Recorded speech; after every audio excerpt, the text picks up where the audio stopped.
2차 전도 여행이죠. 이제 구라파로 건너가서 마게도냐로 건너가서 빌립보 다음 성 데살로니가의 전도입니다.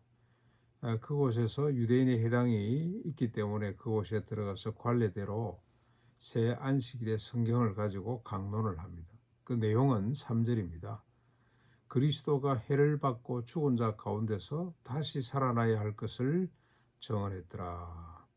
이 성경은 당시의 성경은 구약인데 구약을 가지고 예수 그리스도의 고난과 부활에 대해서 쭉 정언을 했습니다.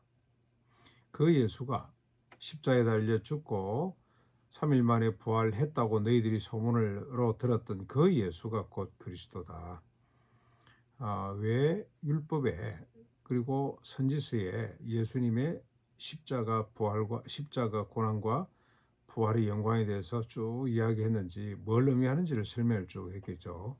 여기는 간단하게 이렇게 정리를 했습니다. 그랬더니 그 사람들 중에 경건한 헬라인의 큰 무리가 그리고 적지 않은 귀부인도 권함을 받고 바울과 신라를 따랐더라 믿게 되었다 이 말이겠죠.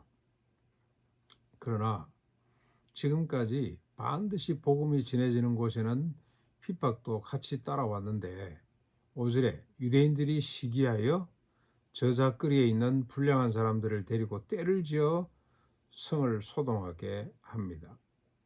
그리고 야손의 집에 침입을 해서 백성들 앞으로 이 바울 일행을 끌어내려고 했습니다. 그런데 발견을 못했어요. 그랬더니 야손과 그 형제들을 업장에게 끌고 와서 고소하는 거죠. 기소하는 겁니다. 뭐라고 제명을 세우냐? 천하를 어지럽게 하던 이 사람들이 이곳에 왔는데 야손이 그를 영접했다. 동조자다 이 말이죠. 그러면서 이 사람들은 이 바울 일행들은 복음을 전하는 것이 아니고 가이사의 명을 거역하여 말하되 다른 임금 곧 예수라는 이가 있다고 그렇게 증언하고 돌아다닌다고 기소를 한 거죠. 그랬더니 무리와 업장들이 이 말을 듣고 소동해서 막 야단 법석을 치다가 보석금을 받고 야손과 그 나머지 사람들을 풀어주게 됩니다. 전도를 하면은 반드시 열매가 있고 영접하고 구원받는 역사가 있는 반면에 반드시 또 핍박이 따라온다는 거. 그런데 여러분 핍박의 원인이 뭡니까? 시기심입니다. 시기심. 이 단어가 계속 나오죠. 시기심 때문에 핍박했다. 결국 이 시기심은 어디로부터 오는 거죠? 자기애적 욕망이겠죠. 자기애로부터. 자기애, 자기 사랑.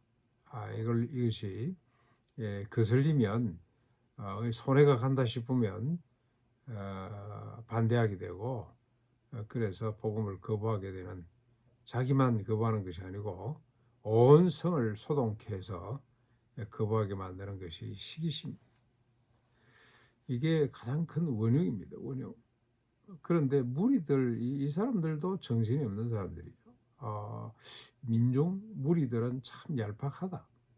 뭐 한때 우리 뭐 유명한 이 정치가들 또 뭐 이 영화에서도 그랬습니다만 이 그 뭡니까 이 민중 백성들 국민들을 뭐 개돼지로 이래 취급해서 문제가 되기로도 했습니다만 이 성경에 보면은 쭉 무리들 일반 그냥 아무 생각 없이 사는 사람들 보면 막 휘둘리죠.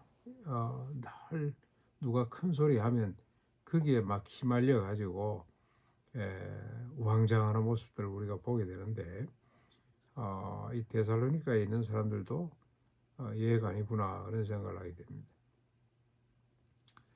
그래서 이게 분위기가 심상치 않으니까 10절에 밤에 형제들이 바울과 신라를 베레아로 보냅니다.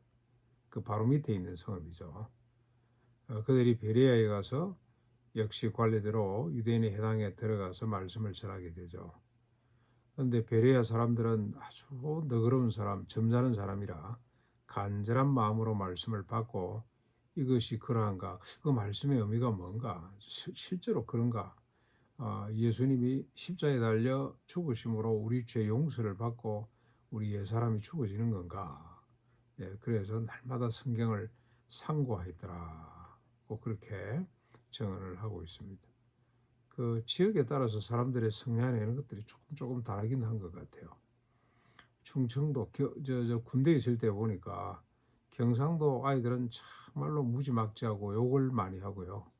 충청도 사람들은 좀 말도 느린 대신에 이 사람이 참 온유하다는 생각이 들어요. 욕할 줄을 몰라요. 욕할 줄. 아마 베레아 사람들도 선성이 조금 더 어렵고 부드럽고 그래서 간절한 마음으로 말씀을 잘 받아들였던 것 같습니다. 그런데 문제가 또 생깁니다. 예, 그 중에 믿는 사람이 아주 많이 생겼는데 데살로니카에 있던 유대인들이 이곳까지 와서 베레아에서 전도한다는 걸 알고 이곳까지 내려와서 무리를 움직여 소동하게 됩니다. 예, 이게 시기심, 이기심 이런 거는 끝이 없는 것 같아요. 또 이렇게 소동을 하니까 형제들이 바울을 바다로 해서 아덴까지 보내고 실라와 디모데는 그곳에 남게 됩니다. 예, 그런데 바울이 실라와 디모데를 빨리 자기에게로 내려오도록 아덴 쪽으로 내려오도록 그렇게 전가를 보내게 됩니다. 데살로니가도 그렇고 베레아에서도 그렇고 복음이 전해지는 곳에는 반드시 생명의 역사가 있는 반면에 핍박도 함께 온다는 것. 이게 오늘 우리에게 주는 교훈의 말씀입니다. 우리가 남은 생에 어떻게 살 것이냐 가지고 늘 우리가 고민을 많이 하는데 이것저것 우리가 뭐 계획도 하고 합니다만은 제일 중요한 일은 전도하는 일인 것 같습니다. 전도. 우리가 먹고 사는 것 다 이제 뭐 보장이 된 넉넉하지는 않지만 더 이상 우리가 먹고 사는데 연연하기보다도 우리 이웃들에게 아직도 예수를 알지 못하는 사람들에게 복음을 전하는 것만큼 이게 의미 있고 가치 있는 일이 없지 않습니까? 예수님의 십자가 부활을 믿고 그래서 그들이 구원을 받고 죄 용서함 받고 옛사람이 죽고 다시는 자기 자신을 위해 살지 않고 그리스도를 위해 사는 그리스도를 위해 산다는 것은 곧 타자를 위해 사는 겁니다. 예, 자기 중심에서 타자 중심으로 우리의 의식이 바뀌고 우리의 존재가 바뀌게 되면 천국을 누리게 되는 거죠. 천국입니다, 바로. 예. 그게 뭐 개인 심정이 됐든 가정이 됐든 우리 이웃이 됐든 근데 그 전환이 인간의 의지로서는 안 되는 거죠.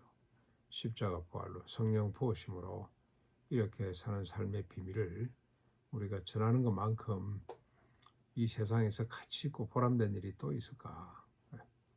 요즘 우리가 뭐 이것도 해보고 가난에 좀 도움이 될 것 같아서 이것도 해보고 저것도 해보고 더덕도 심어보고 예, 뭐 양봉도 지금 뭐 또 배우려고 하고 갖다 놓기도 하고 합니다만은 참 의미 있는 일입니다만은 그러나 복음을 전하는 것보다 더 가치 있고 의미 있는 일이 없다.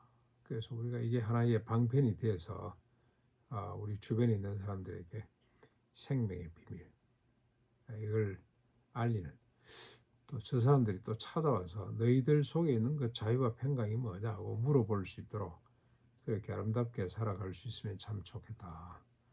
그러나 이런 삶에는 반드시 고난이 함께 따라온다는 거 우리가 잊지 말았으면 좋겠고요. 이 고난을 두려워하거나 회피할 필요가 없습니다. 왜 그러냐? 고난을 통해서 십자가 부활의 능력이 확정이 되는 거죠.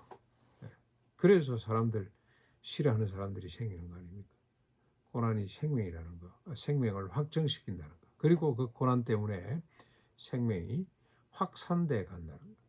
전혀 우리 의도하고는 상관없이 지금 저 바울이 데살로니가에 내려온 것도 그렇고 그리고 베레아로 가는 것도 그렇고 그곳에서 또 쫓겨가지고 아덴으로 내려가는 것도 그렇고 전혀 바울의 의도와는 상관없이 갑니다마는 그러나 그 떠남으로 말미암아 복음이 또 다른 곳으로 확산되고 있다는 거 우리가 놓치지 말아야 될 것 같습니다.